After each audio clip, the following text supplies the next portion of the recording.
Hi friends. Road పైన ముసలి వాళ్ళు అడుక్కుంటూ ఉండడం చూసి మనం అయ్యో పాపం మీ వయసులో అడుక్కుంటున్నారే అని చెప్పి మనకు అనిపిస్తుంది కదా. కానీ వాళ్ళు చేసే పనులు అయితే ఇంత దారుణంగా ఉంటాయి. చూడండి, ఇందాక వచ్చాడు కదా ఆ గేట్ దగ్గర ఆ ముసలాయన, ఆయన నెలకు ఒక్కసారైనా మా ఇంటికైతే వస్తాడండి. చిన్నప్పుడు ఒట్టి చేతులతో పంపించకుండా ఏదైనా ఫుడ్ అయినా కొంచెం డబ్బులైనా ఇచ్చి పంపిస్తాను. ఎందుకంటే ఆ వయసులో ఉన్న మా నానమ్మ తాతయ్య గుర్తుకొస్తారు. చాలాసార్లు వస్తూ ఉంటాడు. చాలాసార్లు ఎంత కోపగించుకుందాం అనుకున్నా ఆయన మొహం చూడగానే మళ్ళీ తీసుకెళ్ళి డబ్బు అయితే ఇస్తూ ఉంటాను, ఫుడ్ పెడుతూ ఉంటాను.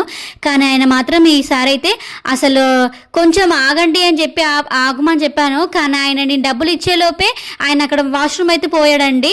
చూడండి, గేట్ దగ్గరే పోయాడు. నేను ఇంకా అది చూసి నేను లోపలికి వెళ్ళిపోయినా. చాలా కోపం వచ్చింది. డబ్బులు కూడా ఇవ్వద్దు అనుకున్నా. ఆయనకు ఒక 100 రూపీస్ ఇద్దాం అనుకున్నా. కానీ ఆయనకు తీసుకెళ్ళి 20 రూపీస్ చేతిలో పెట్టా. నా ప్లేస్లో ఇంకొకరు ఉంటే మాత్రం ఎంత తిట్టేవారో. కానీ మా నానమ్మ తాతయ్య గుర్తుకొచ్చి నేను సైలెంట్గా ఉండిపోయా.